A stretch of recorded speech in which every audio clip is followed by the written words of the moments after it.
I let a girl I barely consider a friend call herself my maid of honor to avoid hurting her feelings, but now she's sabotaging my wedding, and I don't know how to get rid of her without setting her off. Some background info about this girl: let's call her Jess, 26F.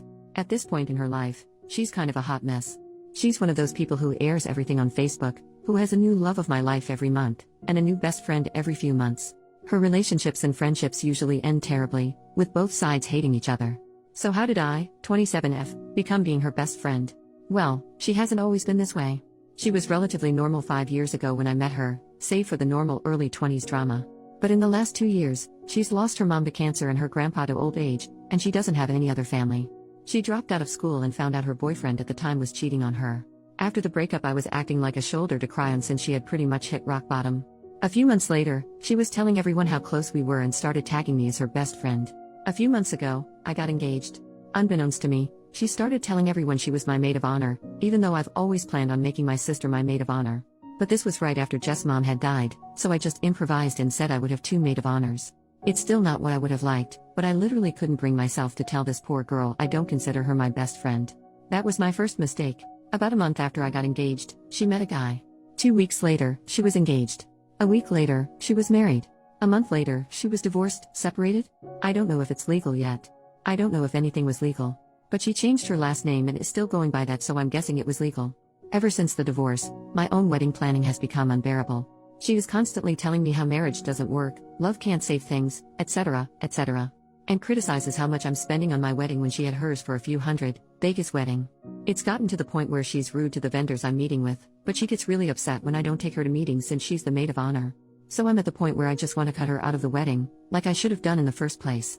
However, when I confessed this to a mutual friend, my friend let me know to be careful because Jess can be really vindictive. When she found out her ex from a few years ago was getting married, she tried to contact the bride and tell her he was cheating on her. He wasn't. One of her last besties was fired from her job because Jess made multiple email accounts and regularly contacted customer service complaining about her. And since she knows so much info about my wedding already, I'm really terrified that she'll somehow try to sabotage it. So basically, I don't know what to do at this point. I feel like this wedding is getting away from me, but I also don't know if it'd be less painful to keep her a part of it, because it would save me all drama. I don't know what she's capable of, so I'm really worried that she'll somehow make everything harder for me if I don't just grin and bear it. Help. Update. 3 months later, guys. This went full-blown crazy. Before I could have a conversation with Jess, she confronted me about it. Apparently the mutual I confided in let the whole story leak, and a twisted, more dramatic version made its way back to Jess. Shit, meet fan. It was an hour or two of me trying to explain to Jess in a somewhat calm manner that I felt she had overstepped her boundaries, and it was really taking a mental toll on me while she yelled about what a terrible friend I was and how she's tired of putting all of her faith in the wrong people, and how she was tired of trying her best to be a good maid of honor. I made the mistake of pointing out that I had never asked her to be my maid of honor in the first place, and she responded with, well, then I must be delusional. The first step is admitting you have a problem, so. Progress? Needless to say, we aren't on speaking terms. Shortly after that, I took all of your advice and called all of my wedding vendors and let them know that my fiancé and I were going to be the only people making any decisions, and set up a confirmation word with them. Apparently this crap happens a lot because nobody even asked why.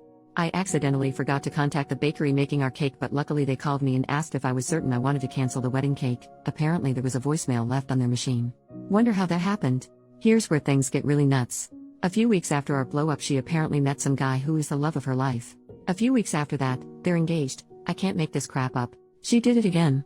Then our mutual friends get invitations for her wedding, which is the same date as mine. But since they had RSVP'd for my wedding, a lot of them couldn't make it. A few days before her wedding, they have to cancel because he's already married. And you know what? So is she. I guess she never got officially divorced from that first quickie wedding. So as far as I know, no wedding actually happened. I have no idea if they still plan to. I'm just glad to be away from that circus. But anyways, I got married a few weeks ago. Everything was wonderful, the weather was great, and everyone present was a joy to be around, except maybe my uncle who gets a little too dancy when he's drunk, but you know. Family. Thank you to everyone who responded, and to everyone letting me know I'm not helping matters by going with the flow. I will be actively practicing caution when making friends, by running from crazy and not comforting it. Relevant comments. Commenter number 1, anyone else think the mutual friend is kind of crappy? She was the one who told OP to be careful about Jess. Yet she decided it would be a good idea to blab about what OP told her, knowing full well it would get back to Jess. Now instead of telling Jess on her own terms, OP got ambushed instead. OP, I actually asked her about it a few days after the blow-up. Her defense was that she didn't actually tell Jess, she told another mutual friend of ours, who told someone else, who told someone else, who told Jess, so technically it wasn't her fault. Which is how by the time it got to Jess the story was somewhere along the lines of, oh my gosh, OP is telling everyone you're ruining her life and sabotaging the wedding. All of us met at work, we all worked at the same restaurant long ago, and it was always a drama-filled place. A lot of the same people still work there and still thrive off of the drama. I'm thinking it's time for me to move on from that specific crowd. Cliques are fun in middle school. In your 20s, not so much. Commenter number 2, you said I will be actively practicing caution when making friends, by running from crazy and not comforting it.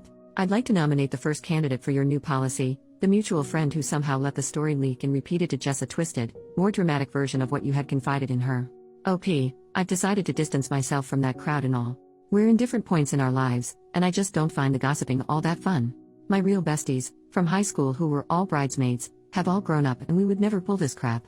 Commenter number 3, I bet Jess was never actually getting married this time. It was just a plot to ensure at least some of your friends didn't make your wedding. OP, I suspect that as well, but since she's done it before I wouldn't be surprised if she actually went through with it. I'm assuming they were both trying to get divorced before the wedding and realized they wouldn't be able to in time, because some stuff takes time and can't be erased in a jiffy, so they couldn't do it. I get the feeling this guy is either really stupid or just as crazy as she is, so at least they found each other?